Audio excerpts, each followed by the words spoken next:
Assalamualaikum warahmatullahi wabarakatuh.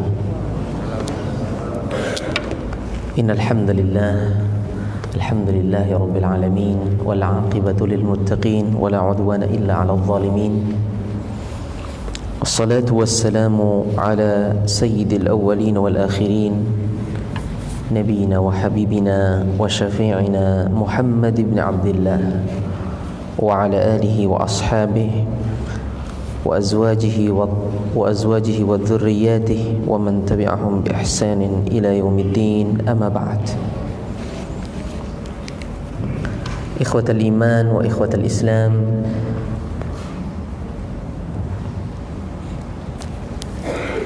bapak kita dan para asatidzah yang dimuliakan Allah Azza wa Jalla, alhamdulillah kita sudah bersama bermudzakarah tentang pembelajaran metode Asy-Syafi'i, Iqra' Syafi'i, dengan sistem tahajji, di mana pada sesi pagi tadi kita sudah sampaikan pentingnya mempersiapkan hati dan kapabilitas seorang guru sebelum mengajar. Kemudian lagi pentingnya menyampaikan tujuan dan motivasi kepada calon murid atau orang yang akan belajar kepada kita. Kemudian setelah itu kita sudah mempelajari pelajaran pertama, yaitu mengenal huruf-huruf hijaiyah. Tadi juga kita sudah bahas pelajaran pertama mengenal harokat fathah.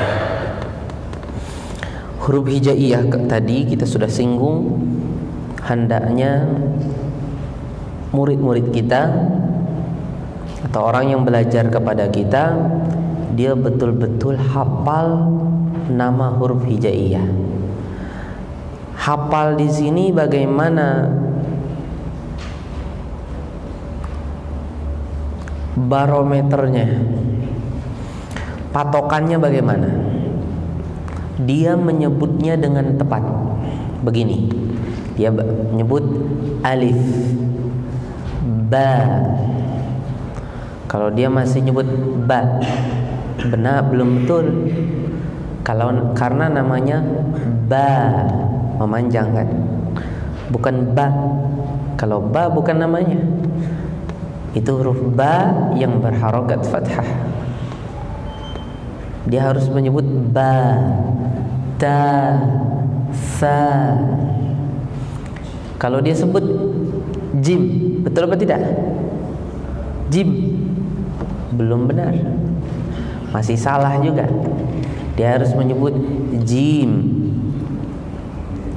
Ha, kalau dia nyebut ha, belum benar, belum lulus itu.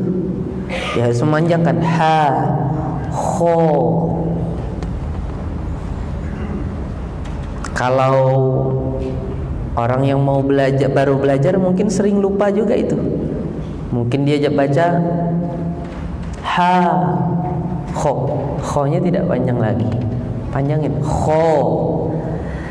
Dal, kalau dia nyebut dal, betul apa tidak? Salah, dia harus baca dal, dipanjangin. Zal, itu kan sudah ada yang contohin. Ro, ro, ro. Kalau ada yang baca ro, nggak benar. Zai, kalau murid kita masih baca zai, huruf apa nih? Huruf zai, belum benar, panjangin zai. Sin, shin, sod, bod. Jangan sod, apalagi udah nggak dipanjangin, nggak berkol-kolah lagi. Udah nggak dipanjangin, tidak berqalqalah lagi, dia baca sad, dot, dot. Nah, ini kan harus dipanjangin dan berqalqalah. Sad, dad, ta, dha, ta, dha. Ya harus dipanjangin. Ta, huruf ta, huruf dha, ain, ghain, fa, qaf, kaf, lam, mim, nun, waw, ha, la, hamzah, ya. Seperti itu. Pelajaran fathah juga sudah kita pelajari. Kita masuki sekarang pelajaran ketiga, mengenal harokat kasrah dan dhammah. Sebelum kita mulai pelajaran ketiga ini, saya ingin tambahkan faedah dari belajar membaca Al-Quran dengan tahajji. Tadi sudah kita sebutkan sebagiannya. Di antara yang belum kita sebutkan, faedah belajar Al-Quran dengan tahajji adalah melatih murid untuk tahqiq terhadap harokat. Tahqiq di dalam menyebut harokat. Tahqiq dalam kondisi seperti ini lawan daripada ikhtilas. Ikhtilas itu artinya menyebut huruf, menyebut harokat tidak 100%. Ada kurangnya harokatnya. Ya, seperti contohnya, umpamanya ada yang membaca alladzi ja'ala lakum, ja'ala lakum, ja'ala lakum. Lam yang kedua itu tidak jelas harokat fathahnya. Ja'ala lakum, bukan di ainnya. Ja'ala lakum, ja'ala lakum, ja'ala lakum. Harokat pada ainnya tidak jelas. Contohnya umpamanya ada orang baca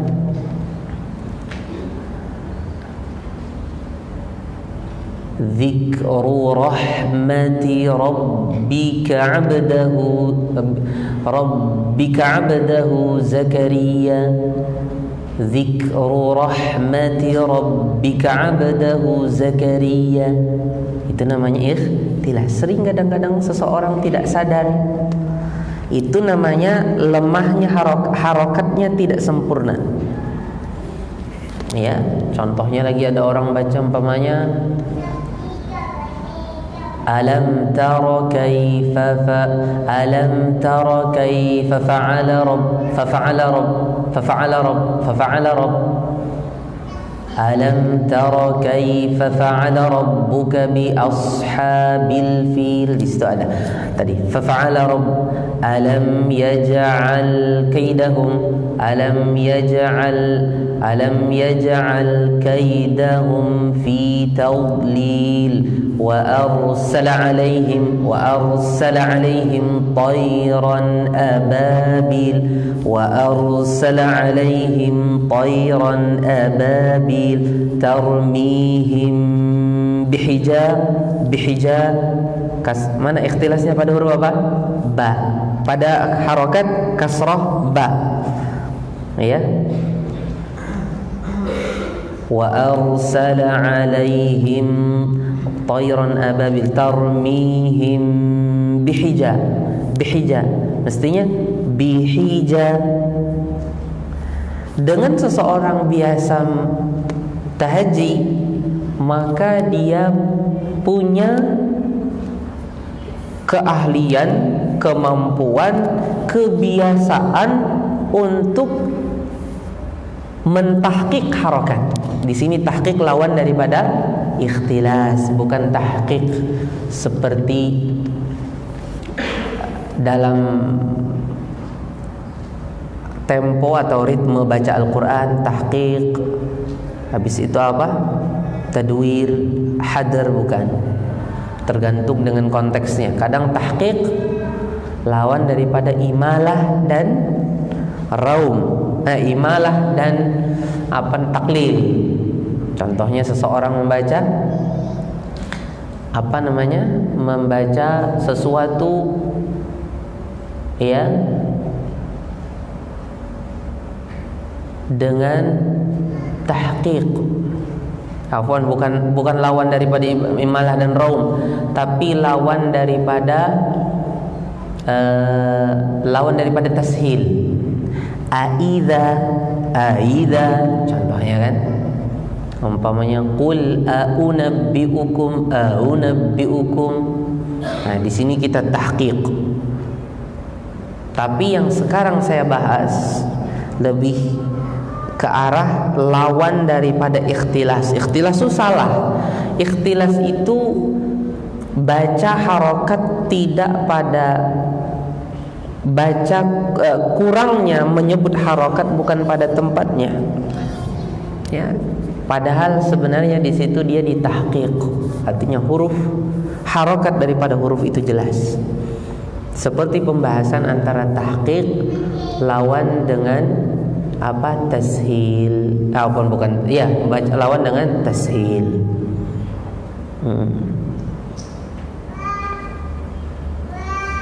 Anzartahum umpamanya.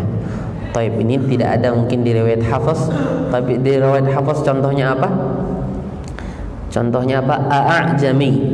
A'ajami menjadi a'ajami itu namanya tashil, ya. Kemudian ditahqiq a'ajami. Kalau seseorang membaca a'ajami, maka itu tidak tepat dalam riwayat Hafs. Riwayat Hafs di sini kita tidak membaca dengan tahqiq tapi dengan tashil. A'ajami ini tahqiq. A'ajami.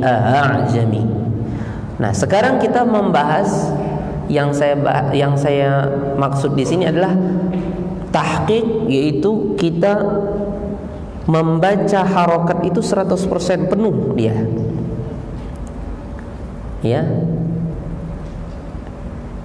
Faja'alahum, kalau kita baca faja'alahum ka'asfim ma'kul. Faja'alahum. Nah, ini ada ikhtilasnya pada huruf apa? Faja'alahum. Faja'alahum.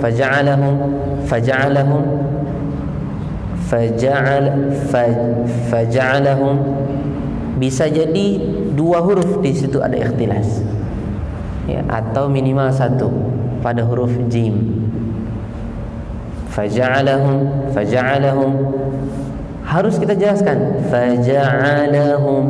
Faja'alahum dengan nada apapun tidak akan berubah. Faja'alahum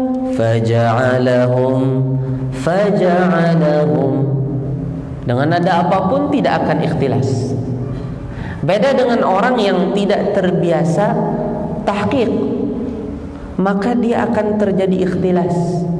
Dan ikhtilas ini bisa menyebabkan juga bagi yang sudah kurang punya seni di dalam suara, akan menyebabkan falas atau sumbang. Biasanya orang yang falas sumbang dalam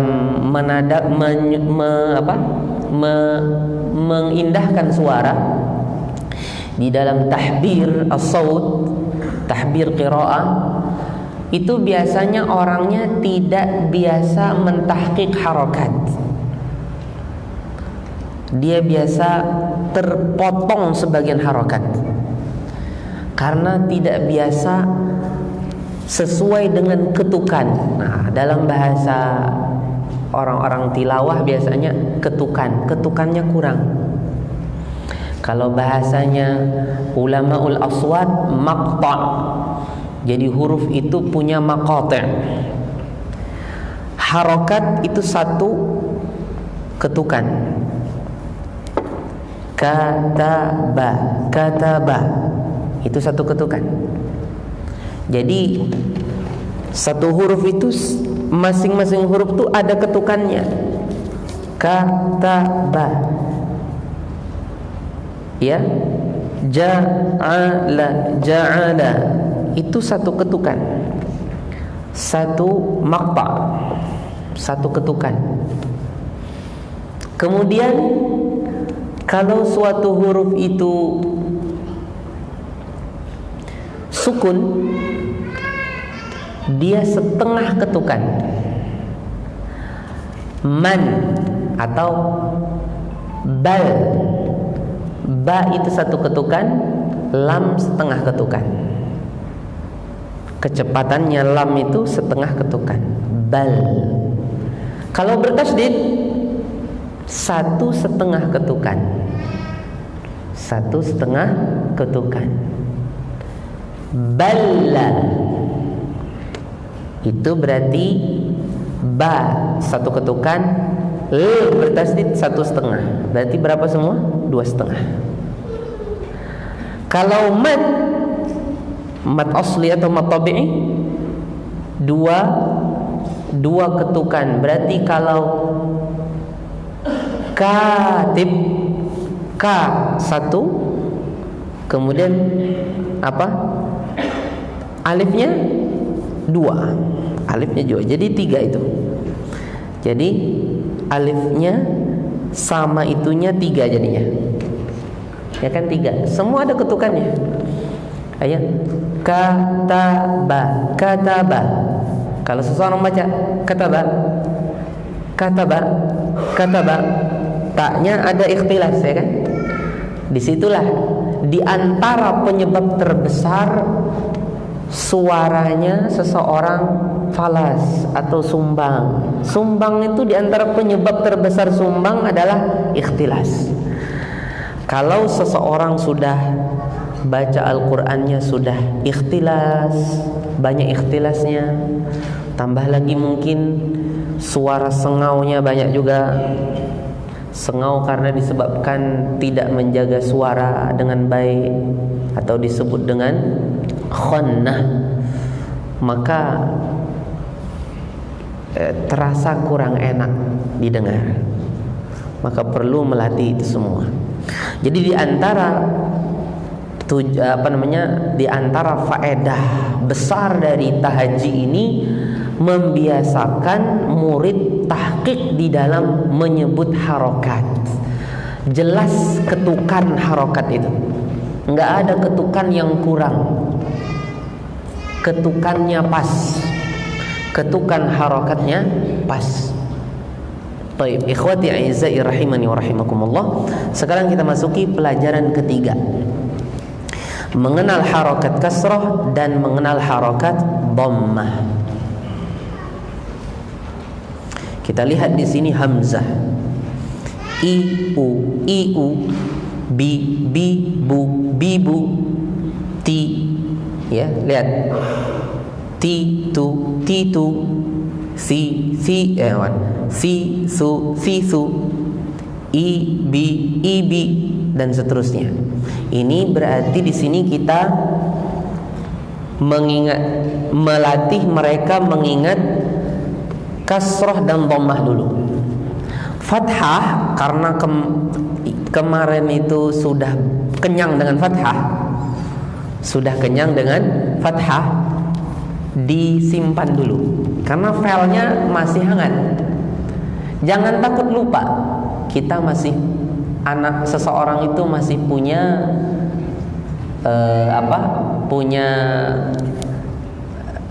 tempat menyimpan yang sebentar, yang itu insya Allah tidak akan lupa kalau waktunya sebentar. Jadi fathah dia masih ingat. Sekarang kita kesampingkan dulu fathah, seolah-olah lagi nggak bahas dulu karena dia sudah kenyang kemarin atau tadi. Sekarang kita ajarin dia khusus kasroh dan dhammah. Fathah disembunyikan sebentar. Di sini dia diingatkan betul kasroh sama dhammah. Dia lihat tandanya. Kasroh itu di bawah, dhammah itu di atas. Wow, kecil. Kasroh itu apa? badannya ya, di bawah dia. Iu. Kalau di awal-awal seperti ini ingatkan hamzah kasrah, hamzah dhammah, nggak ada masalah.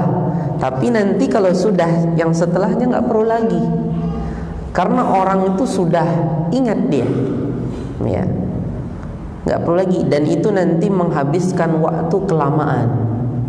Kita kan begini, kalau seandainya bisa saja mempercepat, kita percepat supaya orang cepat ke Al-Quran. Karena ini wasilah menuju Al-Quran. Wasilah itu jangan terlalu lama. Seperti orang ingin belajar bahasa Arab, ingin baca kitab ulama.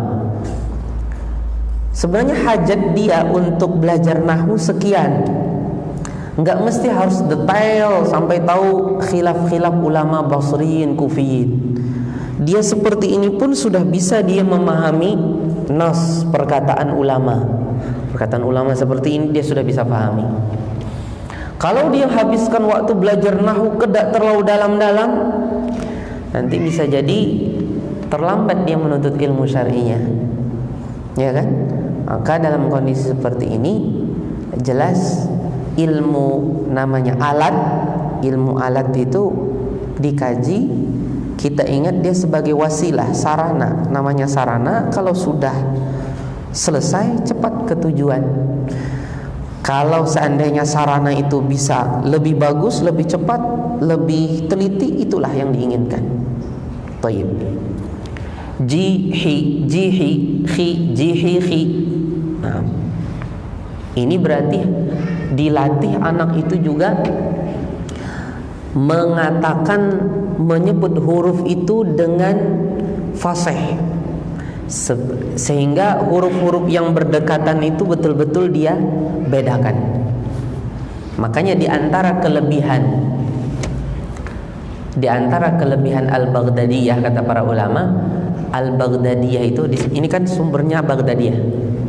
Baghdadiyah itu dia melatih orang menyebut huruf-huruf yang nanti sering berdekatan dengan huruf-huruf yang lain di Al-Quran, sehingga nanti terbiasalah dia ketika huruf itu bergandengan dengan huruf ini dan itu. Begitu pula ketika baca koran atau majalah Arab, dia akan sering ketemu huruf-huruf yang bergandengan seperti yang dia latih ketika mempelajari Baghdadiyah. Nah, ini diantara kelebihan Al-Baghdadiyah.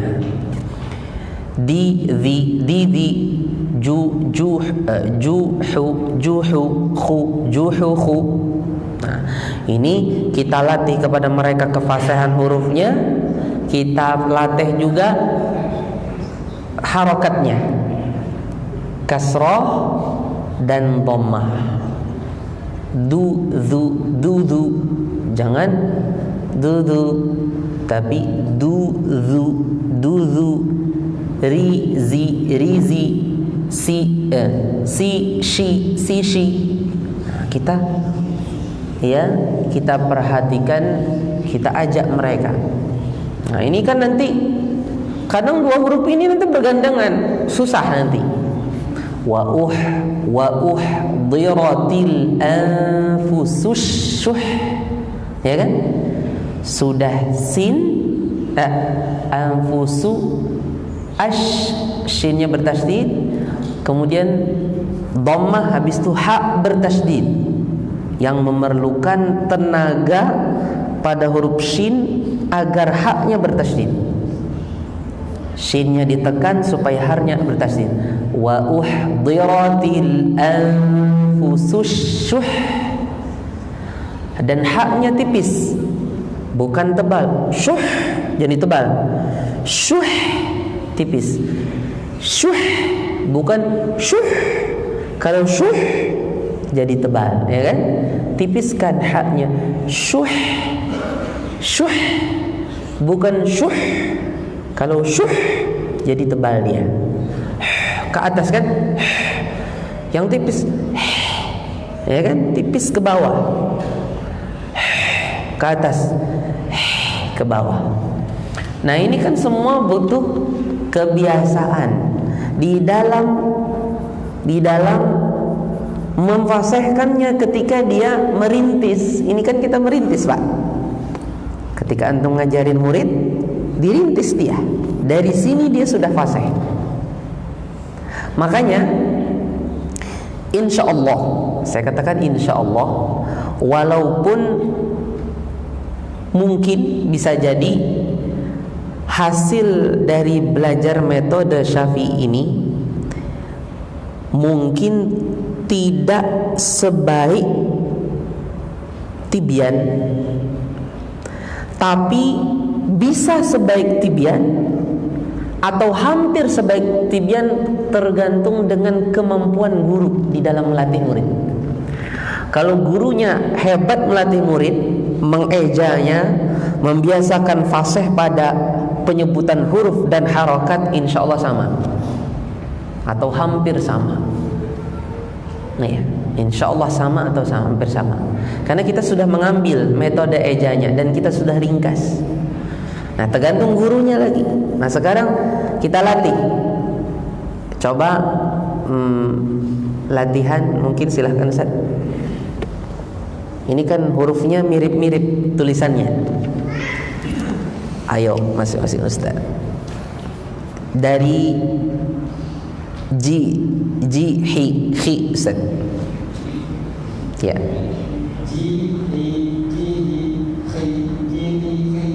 Jelaskan haknya. Hi. Kalau Ustaz hi belum jelas. Coba. Hi. Nah. Ya.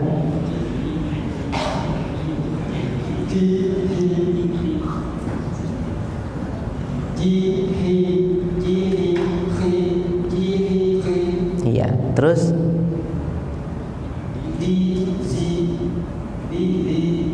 bukan the. Iya. Iya. Dzal itu tidak menyentuh tapi menempel. Kalau dzalizu itu menyentuh. Alladzi mala itu menyentuh, kita menempel. Zu. Kalau itu dzal itu dia hanya menyentuh, maka fa juga hahihu. Ya. Hahihu thumma hahihu fi. Ya kan? Karena antum menyebut alladzi menekan, menempel.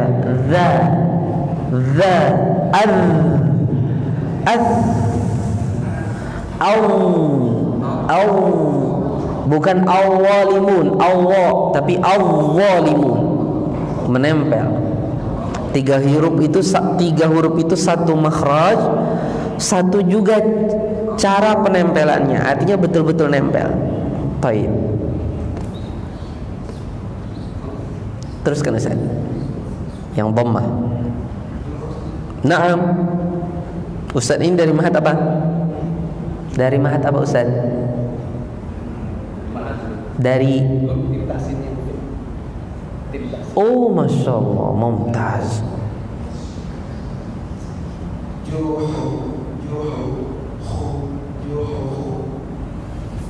Dikasih nada Ustaz. Juhu, khu. Nanti kalau panjang makin enak. Nanti contohnya panjang, contohnya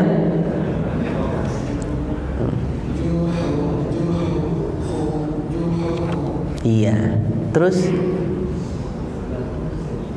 iya.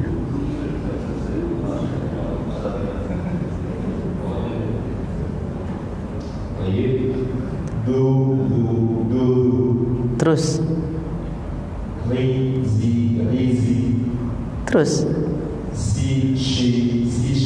terus iya, toib yang lain.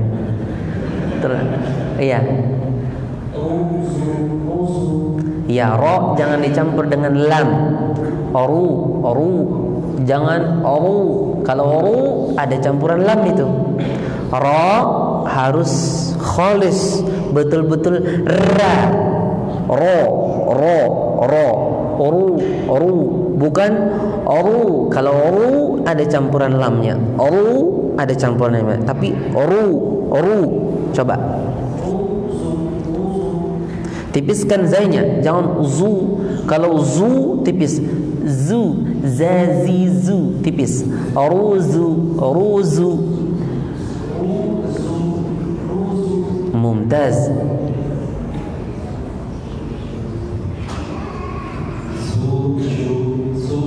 Mumtaz.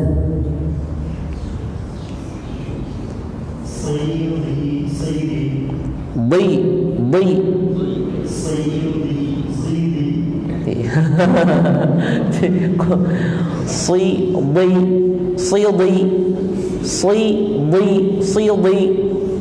Pada huruf-huruf apa namanya? Lebih huruf lebih isti'la, apa namanya hurufnya?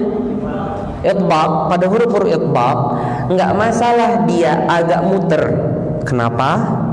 Karena dia itbaq itu membuat betul-betul penuh antara lidah dengan antara lidah dengan atas, sehingga saking penuhnya menyebabkan ada ketebalan itu, sehingga muter seperti muter ya.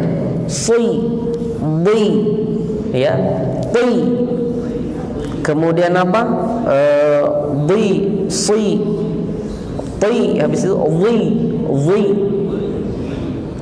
Karena kalau kita paksakan kasrah dari awal tidak sempurna itbaqnya, Itbaqnya itu didapat dari seperti itulah. Ya, ihdinas shira itu lebih tebal daripada yang memaksakan harus kasrah. Ihdinas si itbaqnya kurang jelas. Nah, disitulah bukti itbaqnya itu membuat dia seperti memutar kasrahnya. Sebelum kasrah tuh kayak muter dulu kan? Itu menunjukkan keitbaqannya, menunjukkan keitbaqan huruf tersebut.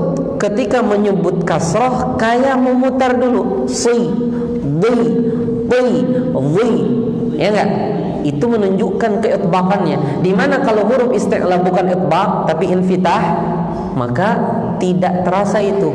Qi, terus apa? Khi, terus apa lagi?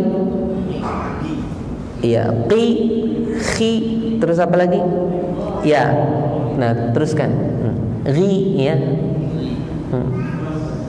Ya, terus ya. Lumayan.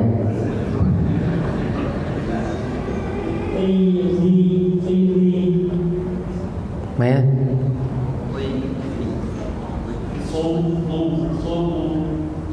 Terus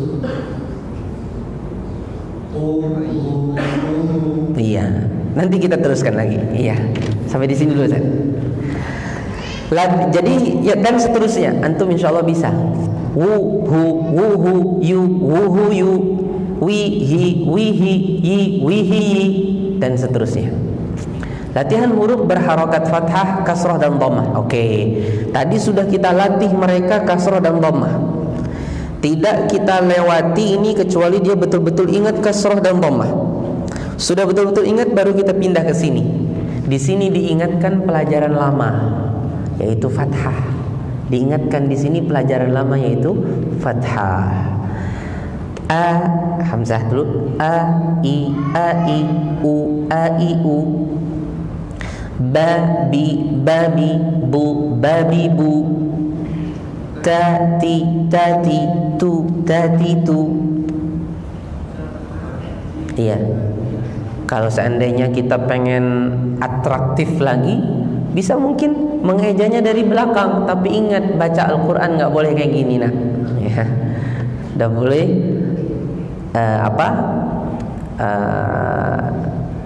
tankis ya. Membaca Al-Quranul Karim dengan tankis tidak boleh, atau ta'kis, tapi lebih banyak orang gunakan tankis, tidak boleh. Jangankan membaca hurufnya, kata-katanya pun juga tidak boleh.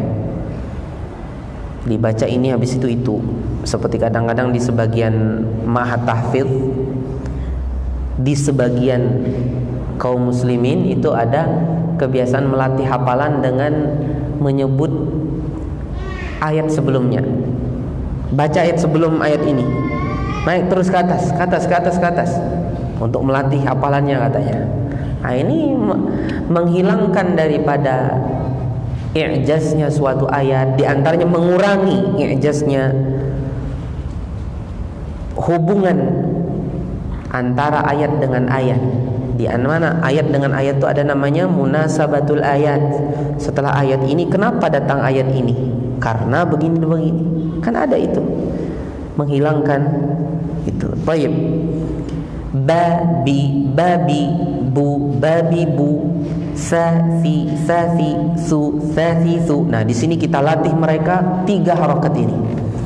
Fathah, apa artinya fathah? Terbuka kata mereka. Kasrah, terpecahnya rahang atas dan bawah. Si, lihat si. Kalau masih ada murid kita yang si, suruh dia. Ini kita masih pondasi, merintis. Jangan sampai di merintis saja gurunya udah malas-malas. Di merintis inilah kesempatan kita. Kalau di sini kita bagus, yang berikutnya lebih mudah. Kalau di merintisnya bagus, yang berikutnya mudah nanti. Dia sudah terbiasa mulutnya itu difasihkan dia. Ya. So, si, su, su. Nah, ini dia berpindah-pindah. Bagaimana mulutnya dari membuka, menurunkan dan memonyongkan bibirnya itu. So, si, su. So, si, su, su. Dia latih kan? Kita latih dia. Nah, kita ingatkan tidak boleh monyong kecuali pada yang dhammah. Nah, bu, bu. Kita latih dia itu juga.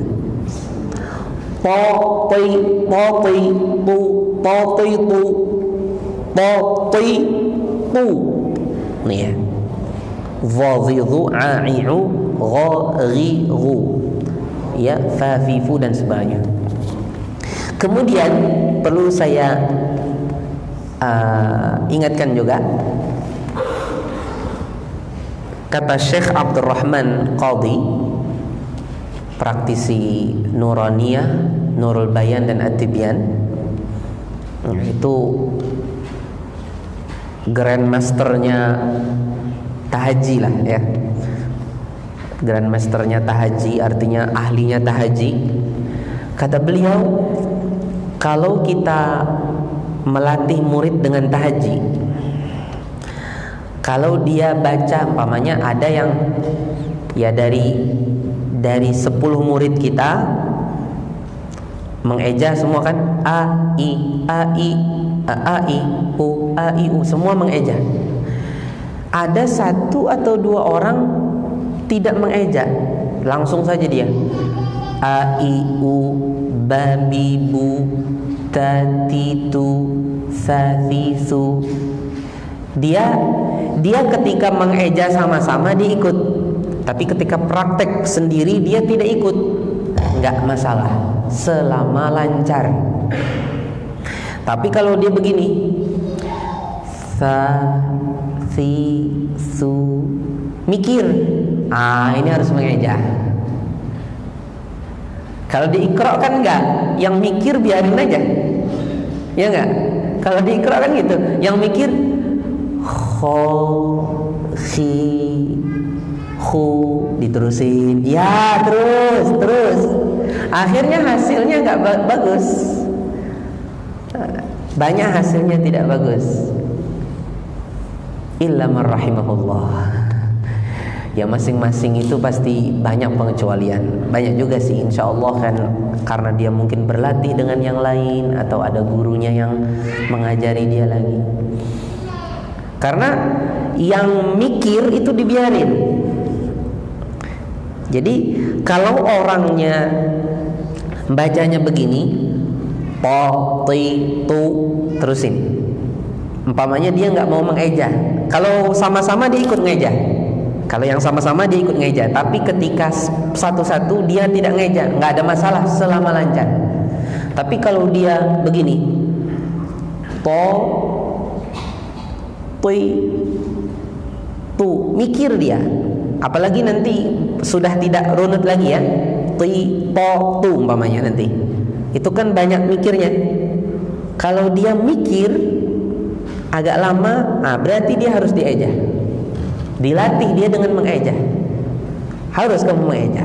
Kalau kamu lancar seperti dia, nggak apa-apa kamu. Karena tujuannya, di antara tujuan mengeja itu supaya melancarkan. Jadi otak kita itu diajak untuk berpikir cepat. Dengan lambat dulu terus dicepatin, lambat dulu dicepatin, lambat dulu dicepatin. Seperti itu. Wallahu a'lam. Latihan gabungan. Nah, di sini latihan gabungan ini kan nanti ketahuan itu. Kalau ada umpamanya murid baca si, su, ti, itu cukup lancar. Tapi kalau dia baca begini, si, mikir, su, ti, itu belum lancar. Lancar itu kan tidak dikesankan lama, itu baru lancar. Dan begitu juga di dalam menghafal Al-Quran. Seorang murid tidak direkomendasikan untuk ngapal satu halaman atau satu muka kecuali setelah lancar. Ya. Ada seorang bapak di Sukoharjo, ya, namanya Ustadz Purwanto.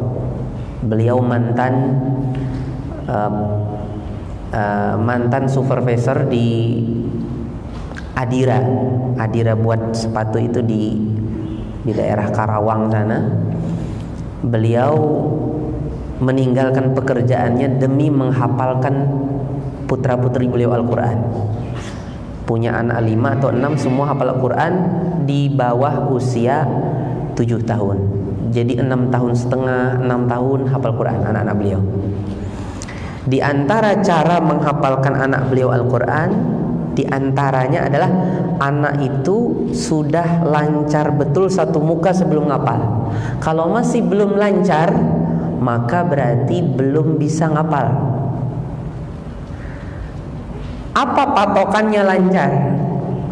Patokannya lancar, baca satu muka dalam 2 menit tanpa salah dan tanpa ada kayak terlihat mikir. Kalau satu mukanya tuh lancar, nggak salah dan nggak ada lagi kayak mikir, udah ngapal. Itu Ustadz Purwanto itu. Jadi sekarang beliau ditokohkan di pesantren Ukhuwah Sukoharjo karena keberhasilan beliau mendidik putra-putri beliau Al-Quranul Karim. Lebih hebat dari ustadz-ustadz yang lain gitu lah. Padahal beliau orang awam, tapi diustadkan karena bisa menghafalkan anak Al-Quran. Sehingga dipakarkanlah ustadz-ustadz pun anak-anaknya taruh ke beliau, atau minta diajarin ustadz itu, konsultannya lah, ngajarin ustadz dan istrinya ustadz diajarin untuk ngapalin anak-anaknya Al-Quran. Jadi bagaimana kita juga seperti itu.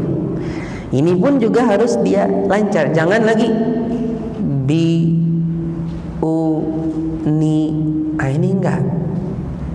Dia lancar. Minimal pakai eja dulu, pakai tahajud dulu. Bi, u, ni, bi, u, ni, dan seterusnya. Iya. Kalau dia tidak bisa langsung, kalau dia bisa langsung silahkan. Tidak dieja lagi. Jangan disalahin, kata Syekh. Karena tujuannya dia sudah langsung sampai. Dia nggak perlu sarana lagi. Tapi ada yang butuh sarana. Yang butuh sarana harus pakai sarana. Kalau nggak butuh sarana, dia lancar, nggak mikir, silahkan. Nggak perlu sarana. Karena namanya sarana itu kan diambil ketika dibutuhkan. Kalau nggak dibutuhkan nggak perlu. Dia sudah cepat, otaknya ingat betul harokat nih. Contohnya dudima, hasuna, ju'ila, buriba, quri'a, tubitha, muni'a, syaju'a, fahuwa. Subhanallah. Dan di antara kelebihan Al-Baghdadiyah juga membiasakan seorang anak membaca kata-kata yang sering terdapat di dalam Al-Quran. Tidak yang jarang, enggak ada sama sekali di Al-Quran. Sebagian metode di Indonesia banyak itu, sampai berjilid-jilid, 6 jilid kadang. Tapi yang permisalannya itu banyak yang tidak ada di Al-Quranul Karim. Tidak ada di Al-Quranul Karim. Taib. Pelajaran keempat, menyambung huruf-huruf hijaiyah. Jadi ini latihan gabungan, ini perlu untuk mengevaluasi ingatan dia tentang harokat dari fathah, dhammah, fathah, kasrah, dhammah. Nah, karena ini pelajaran 2 dan 3 ini berhubungan dengan harokat, maka saya ingatkan tidak melanjutkan ke pelajaran ketiga kecuali dia betul-betul bisa, khususnya latihan gabungan ini. Sudah tidak mikir lagi, betul-betul ingat, tidak mikir lagi. Maksudnya tidak terlihat lama mikir, enggak lagi. Tapi pelajaran keempat, menyambung huruf-huruf hijaiyah. Huruf hijaiyah itu ada yang dapat dan tidak dapat disambung dengan huruf-huruf lainnya, baik sebelum, sesudah, atau kedua-duanya. Baik tidak bisa disambung dengan sebelumnya, atau dengan sesudahnya, atau dengan sebelum dan sesudahnya. Kita sampaikan ke mereka. Dulu hamzah dulu, a i u. Lihat tulisannya, kita ingatin. Atau mungkin perlu pakai papan tulis. Nyambung nggak ini? Nggak nyambung. Iya, ini termasuk huruf yang tidak bisa disambung. Bis itu babi bu, tati tu. Nah, di sini kita memperkenalkan huruf ketika tersambung. Di sini kita memperkenalkan mereka huruf ketika tersambung yang akan dia dapati kelak di Al-Quran, atau ketika huruf itu sudah disambung. Jadi kita ingatkan, lihat, ba kalau di depan begini nak, kalau dia di tengah begini, kalau dia di akhir begini. Ta begitu juga, sa begitu juga. Jim coba lihat, kalau di depan dia begini, kalau di tengah begini, kalau di akhir begini. Tulisannya dibiasakan dia melihat dulu. Ha, hi, hu. Coba lihat tulisan ha, kalau di depan begini, kalau di tengah begini dia. Ya terserah, urusan harokatnya beda-beda nggak apa-apa. Hi, ha, hu juga bisa. Tapi kalau di tengah begini, kho, hi, hu juga kita perlihatkan. Nah sekarang ini dal, huruf apa namanya? Dal. Ini termasuk yang bisa tersambung apa tidak? Kita lihat, oh tidak bisa. Dal tidak bisa disambung dengan sebelumnya dan sesudahnya sama sekali. Tidak bisa disambung dengan sebelumnya dan sesudahnya. Zal juga, ra juga, zai juga. Diingatkan mereka, semuanya sama, tidak bisa disambung. Ya. Kemudian sa si su, sa si su. Lihat, oh ini bisa disambung sin, baik dengan sebelumnya atau dengan setelahnya, bisa disambung. Sha, shi, su, huruf shin juga bisa disambung. Kita ajarin mereka. So, si, su juga bisa disambung. Do, di, du juga bisa disambung, dan seterusnya. Coba kita lihatkan juga huruf dho. Ain, lihat, ain kalau di depan begini, kalau di tengah begini, kalau di akhir begini. Ghain juga, fa, fi, fu, ya, juga bisa. Ko, ki, ku juga, ya, ka, ki, ku, la, li, lu juga bisa. Nah, tiap lihat, kalau ko, ki, ku, kalau di akhir dia begini qafnya. Kalau di tengah begini, kalau di awal dia begini. Perlu kadang-kadang kita tutup tangan kita untuk memperlihatkan dia qaf di depan. Kalau di tengah begini, kita tutup mungkin antara qaf depan dan akhir untuk betul-betul mengingatkan dia surah, gambar daripada qaf tersebut. Di akhir begini, kita tutup lagi yang sebelumnya. Nah, kalau di akhir dia begini. Kaki kulihat, kalau di depan begini, kalau di tengah dia begini, kalau di akhir dia begini. Lalilu, nah, kita ajarin juga. Mamimu, nah, ini juga kalau di tengah begini, di akhir begini. Naninu, wawiwu. Nah, waw bisa disambung atau tidak? Tidak bisa disambung. Hahihu, nah ini beda semua. Kalau di depannya begini, kalau di tengah begini. Kadang-kadang kalau di luar mushaf, sudah masuk dia apa? Sudah masuk dia apa? Sudah masuk dia seni. Kalau sudah masuk seni, dan itu tidak dianjurkan di dalam menulis mushaf. Menulis mushaf itu tidak dianjurkan terlalu masuk seni khat atau kaligrafi, karena akan mempersulit membaca. Seperti begini. Ada kan yang kayak gini? Nah, ini tidak dianjurkan, karena kita sedang menulis mushaf. Menulis mushaf itu yang terpenting jelasnya. Seninya nomor 2. Jelas nggak dibaca sama orang awam? Oh jelas. Yang seperti ini lebih jelas daripada yang seperti ini, ya. Maka yang dipakai ini dalam menulis mushaf, bukan ini. Tapi nanti kalau di luar mushaf pengen masuk seni, monggo, ya kan? Tapi nulis mushaf tidak. Nulis mushaf hendaknya dipilih yang paling jelas, ya, yang paling jelas. Tapi kadang-kadang perlu kita ajarin. Terkadang begini nak, tapi ini biasanya di luar mushaf, gitu kan? Di luar mushaf. Makanya di mushaf Timur Tengah insya Allah sudah tidak ada lagi ini, setahu saya. Kalau dulu mungkin masih ada, tahu sekarang sudah nggak ada lagi. Sudah diginikan, sudah hampir semua sudah digitukan. Berarti Ustaz juga menulis. Apanya Ustaz? Satu-satu mengajarkan juga. Berlatih, ya sudah. Kalau bisa sambil kita ngajarin ini, kita ada sedikit ngelatih mereka nulis kan, supaya bertambah gambaran dia di dalam menulis, di dalam menggambar ini, menggambar tulisan.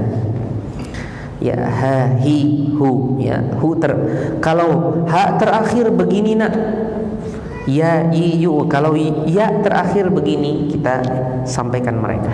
Kadang perlu juga, kata Ustaz tadi apa, untuk melatih mereka menulis.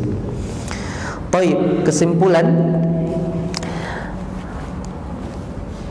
kaidah dalam menyambung huruf hijaiyah ada 3 macam. Pertama, bersambung dengan huruf sebelum dan sesudahnya. Contoh, fa'ala, ya, thabata, jama'a. Kedua, bersambung dengan huruf sebelumnya saja, seperti adala. Dal hanya nyambung sama ain, tidak nyambung dengan setelahnya. Karuma, qawiya. Yang ketiga, tidak bisa disambung sama sekali. Adzana. Tadi adzana. Berarti tadi kalau berarti tadi ada sebagian huruf, ya, yang telah kita pelajari tadi bisa disambung dengan sebelumnya, seperti dal. Hamzah juga, hamzah kan juga bisa, ya. Hamzah yang pertama itu juga bisa. Zal juga bisa dengan sebelumnya, tapi tidak bisa dengan setelahnya. Ini perlu kita ajarin murid-murid kita. Nah, diingatkan mereka. Taib. Setelah itu barulah kita memasuki latihan menyambung. Kita latih mereka untuk menyambung. Nah, sekarang para ustadz bisa lihat bati, su sama dengan disambung. Lihat, ini bisa disambung tiga-tiganya. Karena hurufnya huruf yang betul-betul ada di bawahnya, apa ya, ada istilahnya itu ya, ada kawahnya lah gitu kan, ada kawahnya. Bata, bata, ini sudah disambung, kita sudah latihan nyambung setelah dibiasakan di awal pelajaran keempat tadi dan dikasih tahu kaidah yang dari kesimpulan ya. Bata, bata, tati, ta'ata, bi, tabi, tatu, tatu, ba, baba, fa, disambung dia ya. Suba, asa, ba, dibiasakan dia mengeja juga. Jadi dia lihat bagaimana tersambungnya huruf-huruf ini. Dia sudah mulai diajarkan menyambung huruf. Suruh dia memperhatikan, perhatikan nak. Lihat hamzah bisa tersambung dengan huruf sebelumnya tapi tidak bisa dengan setelahnya. Kita ajak dia mengingat. Lihat ketika dia tersambung, oh masya Allah, alhamdulillah, jazakallah khairan. Bismillah. Afwan ya.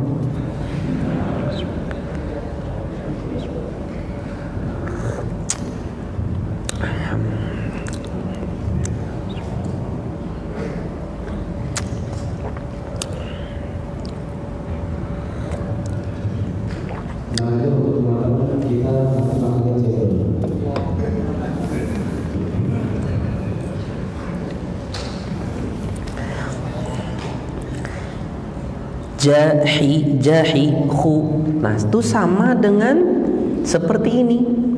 Nah, ini ketika dia terpisah-pisah kemudian disambung, lihat seperti ini tulisannya, jahi, khu. Nanti kita bisa latih mereka di papan tulis. Umpamanya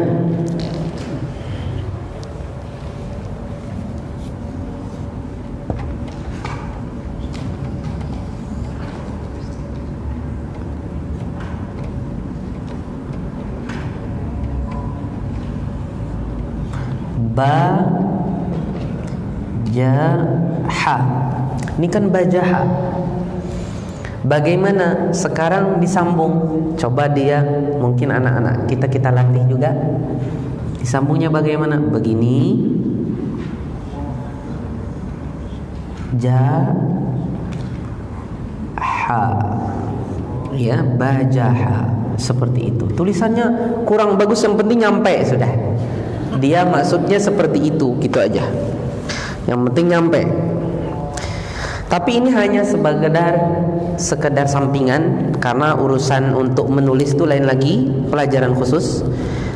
Tapi kalau seandainya sambil diselingi belajar membaca itu dengan menulis sedikit minimal, itu lebih membuka, lebih melepaskan dari kebosanan. Jadi dia ada hiburannya.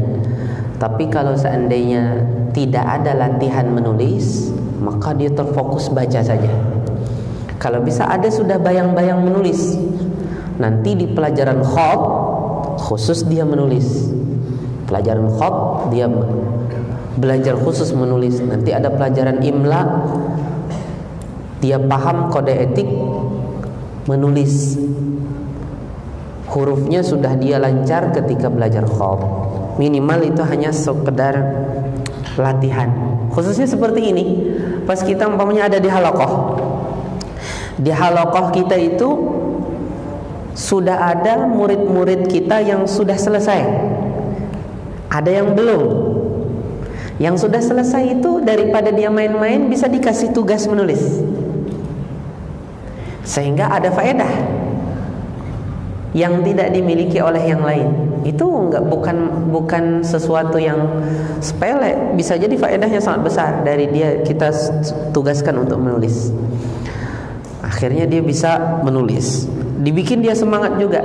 Nanti kamu bisa nulis Al-Quran, Masya Allah, nulis mushaf. Ya, bagaimana dahulu di antara para sahabat ada yang menulis mushaf, seperti Zaid bin Thabit, atau mungkin Utsman Thaha yang menulis 2 kali mushaf Mujamma' Malik Fahad dengan tulisannya yang indah. Kamu belajar, dikasih mungkin sedikit daripada motivasi-motivasi dari ketokohan beberapa tokoh. Nah, lihat tulisan dan sebagainya. Baik. Setelah huruf-huruf yang sama, bentuknya cuman titiknya aja beda kan, baru dipindah ke sa, sha, so, bo. Ini nanti bersamping-sampingan. Sudah hurufnya beda, harokatnya juga beda. Dibiasakan dia. Sa, sha, sha, si. Dia diingatkan. Lihat, ini huruf sudah tersambung. Lihat, sin, shin, sod, dot. Ya, ini sudah tersambung semua. Berarti ini huruf-huruf bisa tersambung semua. Cuma nanti ada yang tidak bisa disambung, seperti nanti nyambung dengan huruf ro, doroba. Ro tidak bisa nyambung dengan setelahnya. Nanti kita ajak dia memikirkan. Ada yang tidak bisa. Nah, dengan seperti ini anak terbiasa. Nanti ketika dia udah mondok, insya Allah nggak salah tulis lagi. Seperti dia umpamanya menulis huruf dal disambung, itu ada. Kadang-kadang anak saking bingung, dal disambung apa enggak ya, akhirnya dia sambung dal sama lam, dal habis itu lam gitu ya. Karena dia juga dibiasakan ketika pembelajaran Al-Quran di awal, ketika merintis. Ketika merintis tidak dibiasakan dia, maka di sini harus kita biasakan mereka mengingat huruf-huruf yang bisa disambung dengan sebelumnya dan dengan sesudahnya, apa yang hanya bisa disambung dengan sebelumnya tapi tidak dengan sesudahnya, apa yang tidak bisa sama sekali disambung dengan sebelum dan sesudahnya. Dia diajak untuk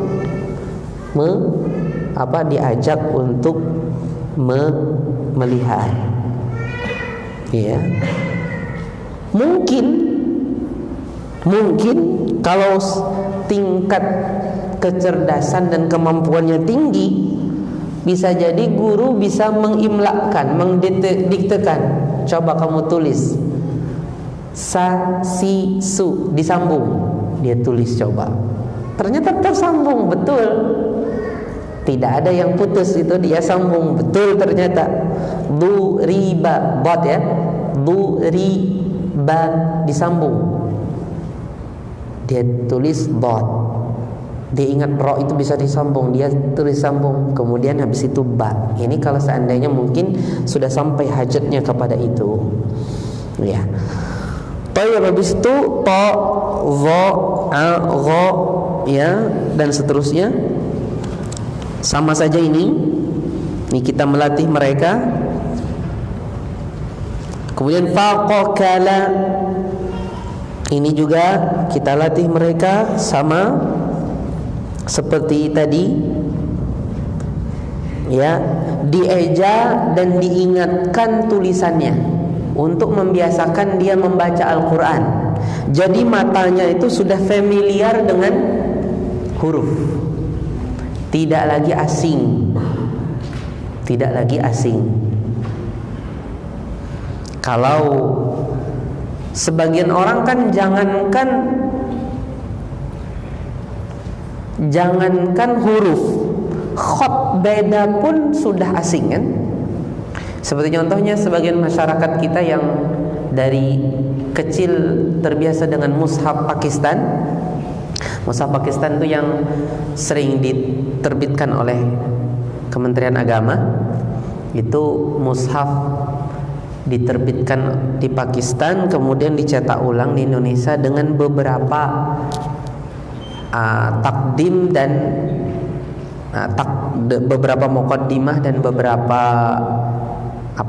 beberapa apa yang disampaikan oleh Kemenak ya, tapi sebenarnya tulisannya persis seperti yang ada di Pakistan.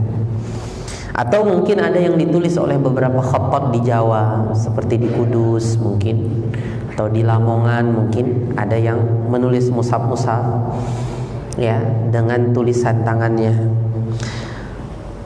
Artinya tulisan pribadi orang pun juga berbeda-beda walaupun khatnya sama. Ada juga yang dengan tulisan ala orang Pakistan, seperti mungkin gede-gede, tulisan gede dan tebel pada mushaf Indonesia dulu ya. Dan itu mushaf Pakistan itu banyak ya pada mushaf Pakistan. Nah, kadang orang pindah ke mushaf yang sudah ditulis oleh Utsman Thaha, tidak biasa dia. Ya karena nggak biasa ya, belum punya waktu juga untuk membiasakan, maka berarti dia membaca dengan mushaf itu. Tidak bisa kita paksakan. Mushaf itu dia baca. Makanya kerajaan Arab Saudi dengan Mujama' Malik Fahad menerbitkan juga mushaf Pakistan bagi orang-orang yang terbiasa dengan mushaf Pakistan ya, atau di daerah-daerah orang yang biasa membaca dengan mushaf Pakistan. Ya.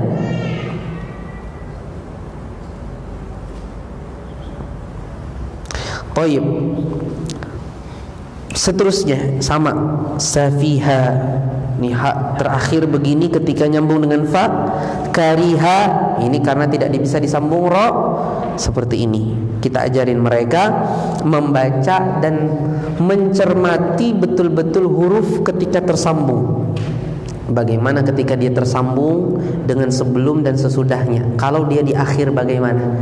Dia betul-betul terbiasa untuk membiasakan dia nanti membaca mushaf. Iya. Latihan huruf bersambung. Nah, ini evaluasi. Ini evaluasi daripada semua yang telah dipelajari. Nah, evaluasi ini ujiannya. Ujian dari pelajaran keempat ya. Berarti di sini latihan huruf bersambung, setelah itu evaluasi ya. Baik, ini kurang lebih latihan sebelum evaluasi. Sebelum evaluasi, sebelum ujian, ini harus kuat. Kalau ini kuat, insya Allah di sini evaluasi dia akan berhasil. Dia akan berhasil. Nah, sekarang untuk evaluasi ini diusahakan memang ada ujian sebelum dia melatih. Jadi begini, dia sudah kuat dari awal pelajaran 4 itu sampai mana wahaya, itu sudah kuat. Setelah dia kuat ini sudah lumayan bagus, dikuatkan lagi dengan latihan. Ya. Kalau sebelum ujian semester apa namanya? Apa? Itu ya. Ujian apa? Iya. Nah, itu ininya. Setelah ini baru ini ujiannya nih. Ya kan? Nah, pas ini dia betul-betul menguasai tanpa persiapan. Dia persiapannya di sini-sini nih. Dia persiapannya di sini semua. Ini persiapan dia. Yang ini dia tidak persiapan. Jadi umpamanya gurunya, ayo sekarang. Nah, ini kan tiba-tiba. Tidak ada persiapan dia sebelumnya nih. Tidak ada persiapan. Sama orang tua dia disuruh untuk mengingat ini saja. Umpamanya sudah pelajaran nih. Sudah sama orang tua ulang lagi ini. Ulang lagi sampai latihan huruf bersambung ulang. Sudah besok ini sama guru evaluasi. Belum ada persiapan. Dari situ ketahuan kemampuan dia. Tapi kalau sudah ada persiapan, bukan ujian lagi namanya kan. Itu cuman mengulang yang sudah dia latih di rumah. Tapi dia perlu sesuatu yang tiba-tiba.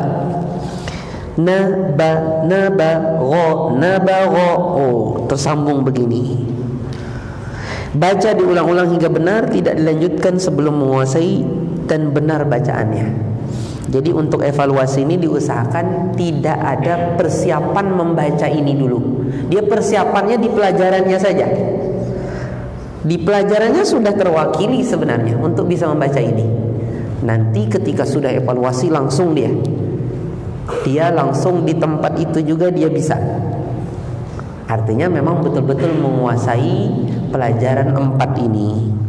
Baru setelah itu kita memasuki pelajaran kelima, teman-teman yang dirahmati Allah. Kita masuki pelajaran kelima. Perhatikan, pelajaran kelima mengenal tanwin, ya, mengenal tanwin. Tanwin itu apa? Tanwin itu, teman-teman, tanwin itu adalah nun sukun yang disebut tapi tidak ditulis, tapi diwakili dengan terulangnya harokat huruf yang sebelum tanwin. Itu artinya tanwin. Tanwin itu kan nun sukun yang disebut tapi tidak ditulis.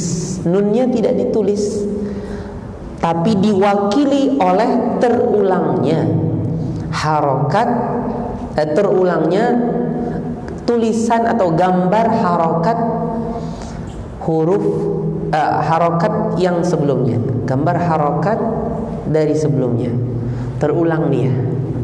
Pamannya ban 2 kali kan, terdapat 2 fathah di situ.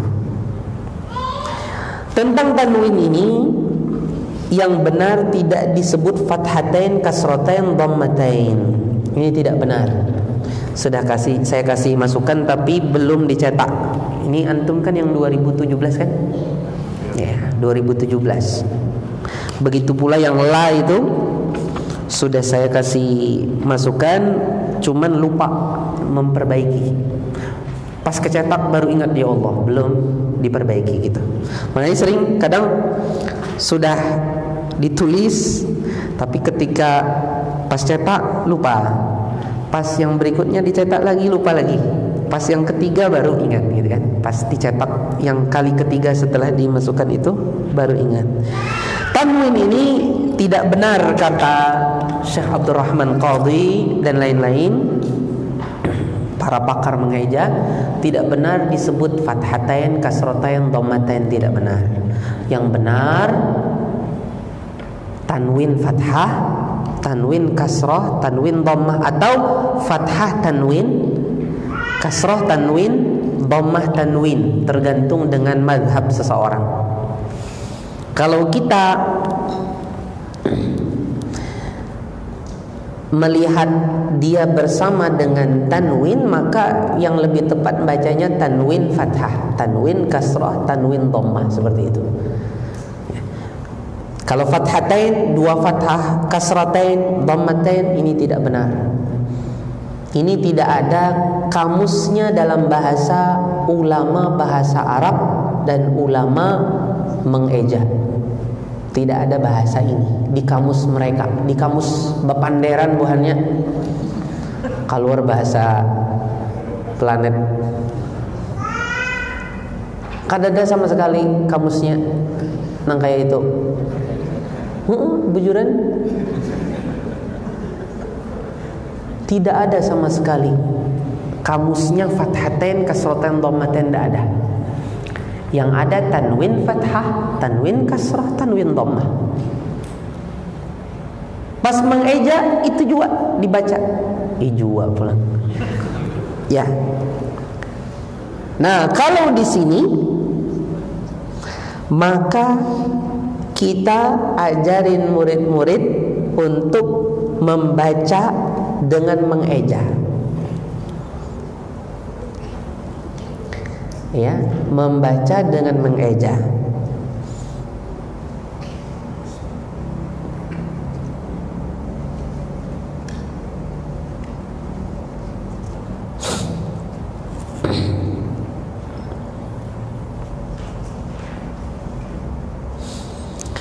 Membaca dengan mengeja bisa kita dahulukan fathahnya dulu. harokatnya dulu baru tanwin. Fathah tanwin an, kasrah tanwin in, dhammah tanwin un, an in un, gitu kan? Kalau pengen dua dulu, fathah tanwin an, kasrah tanwin in, an in, dhammah tanwin un, an in un, ya kan?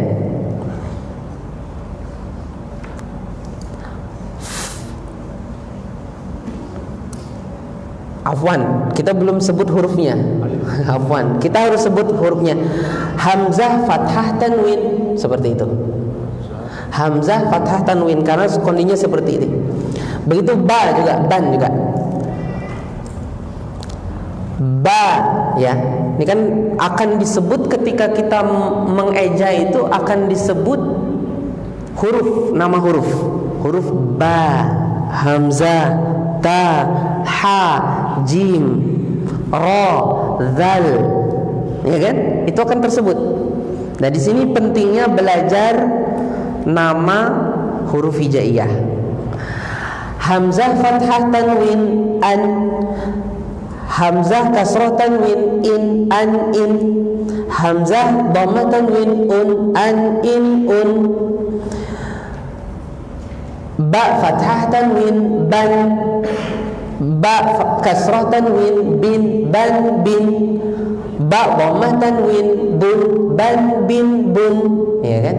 Seperti itu. Nah, di sini agak perlu lebih panjang memang mengejanya, tapi membuat mereka ingat. Sampai kapan seperti ini Ustaz? Panjang sekali Ustaz.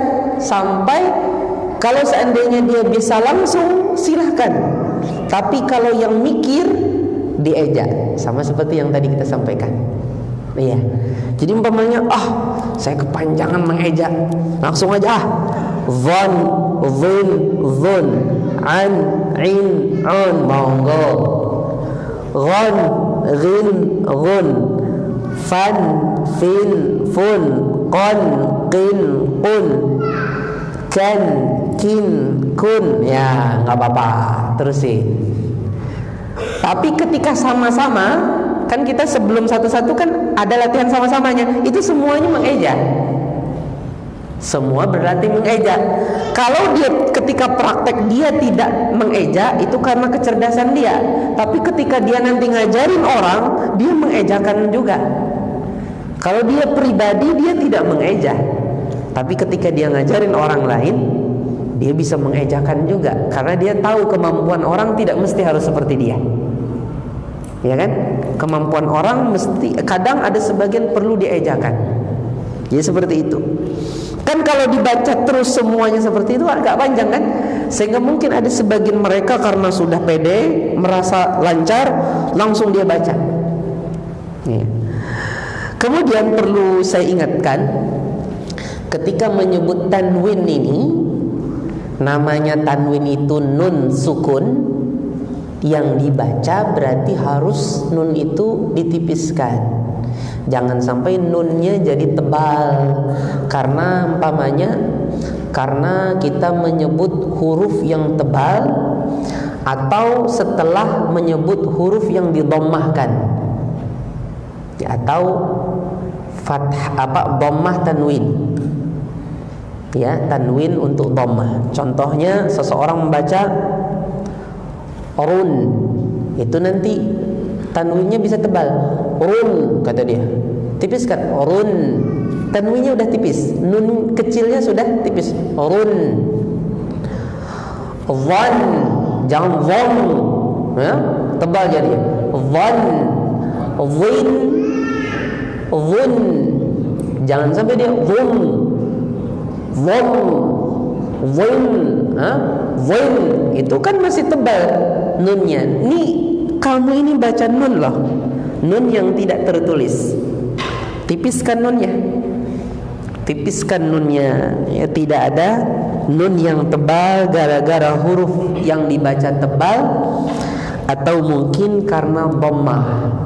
Kan karena dhammah tidak dibalikkan lagi bibir sehingga menyebabkan nun sukun yang dibaca, yaitu tanwin itu, dia menjadi tebal. Waw fathah tanwin wan, waw kasrah tanwin win wan win, waw dhammah tanwin wun wan win wun, ya kan gitu. Dan ini perlu dibiasakan, ya. Kalau dibiasakan mudah, ya. Ini saya karena lama nggak ngajar aja. Nanti kalau antum sudah dibiasakan mudah. Shin fathah tanwin shan, shin kasrah tanwin shin shan shin, shin dhammah tanwin shun shan shin shun. Terbiasa itu nanti. Apalagi kalau guru pertama, kedua, nanti kedua makin pintar, makin lancar. Ketiga makin banyak murid, sudah terbiasa nanti untuk mengejakan.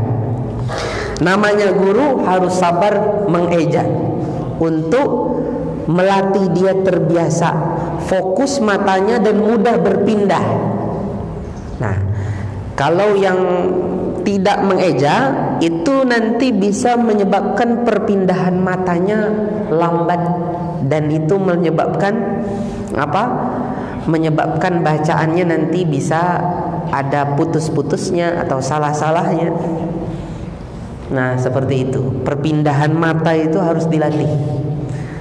Perpindahan mata dan kecepatan berpikir, sehingga anak didik kita itu dia bisa cepat berpikir dengan kecepatan perpindahan mata itu. Makanya dilatih dulu untuk mengeja, untuk memanasi dulu untuk perpindahan itu, baru dipercepat perpindahan itu dengan dibaca semuanya an, in, un, ya kan, setelah dilatih memanaskan. Istirahat Ustaz. Tanya jawab sebentar sampai 4 menit. Baik, masih ada 4 menit. Baik, teman-teman yang dirahmati Allah Subhanahu wa taala, masih ada waktu 4 menit. Kita gunakan 4 menit ini untuk tanya jawab. Silakan. Fadhal Ustaz. Untuk fathah ini kan ada ini. Iya. Bagaimana perlu kita jelaskan? Baik. Kalau kita sudah baca Al-Qur'an, artinya kita sudah melatih dia di dalam baca Al-Quran. Itu ketika mengeja bisa dimasukkan dalam ejaan, yaitu mad iwad, ya enggak? Mad iwad, ya, mad iwad. Tapi ketika kita sedang tidak membaca ayat Al-Qur'annya, maka perlu dikasih tahu saja, ini kalau hurufnya fathah tanwin, dia ada alifnya. Kita kasih tahu, kita ajarin saja. Perlu dijelaskan, ada alifnya seperti ini. Ya, ada alifnya.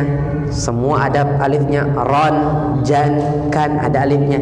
Tapi nanti, karena kan kita sekarang belum fokus untuk ke Al-Quran, dia diawali dengan fokus bisa baca Arab, kan? Bisa baca Arab. Jadi tidak perlu dulu disinggung dia mad iwad. Tapi nanti ketika mengeja bacaan Al-Quran, umpamanya dia membaca Alhamdulillahilladzi anzala ala abdihil kitaba wa lam yaj'al lahu iwaja. Iwaja itu kan iwajan, ya, iwaja.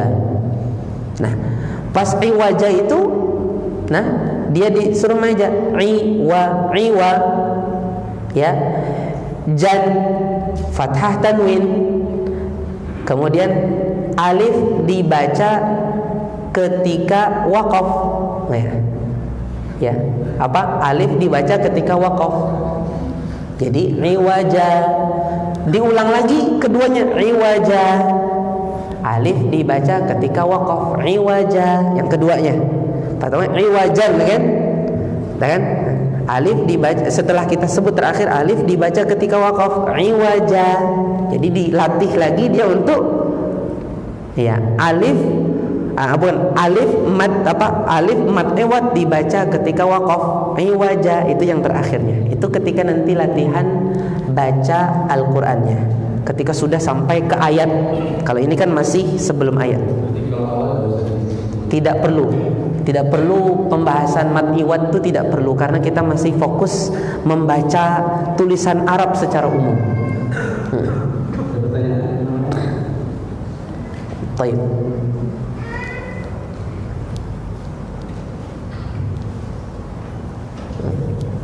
Jadi bisa di sini kalimat yang terdiri dari 3 huruf. Bila ada dari 4 huruf, 5 huruf, 6 huruf, ya seperti itu mengaku. Tolong tidak ada 4 huruf. Sampai nanti kita ke sana. Nanti kita sampai ke sana, insya Allah. Iya. Baik. Ada pertanyaan lain? Nanti kita akan sampai ke sana pembahasannya. Banyak Pak Ustadz di belakang-belakang.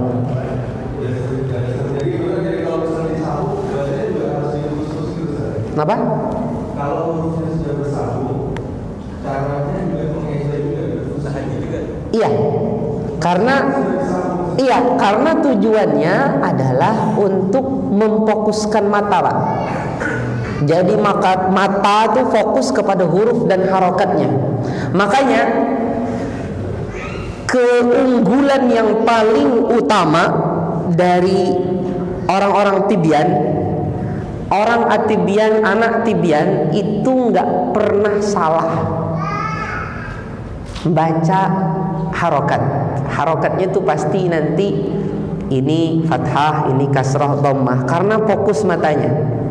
Tapi kalau yang enggak Atibian kadang-kadang bisa. Nah, itu diantaranya. Ya hampir pastilah, walaupun ada yang terkecualikan. Tapi hampir pasti semuanya terbiasa fokus pada harokat. Kebanyakan mereka tidak salah menyebut harokat.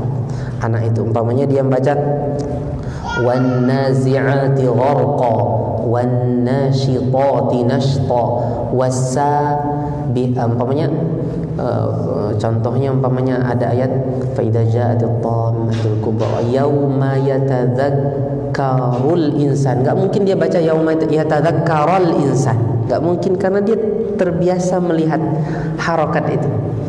Nah, ini terbiasa dengan itu, Pak.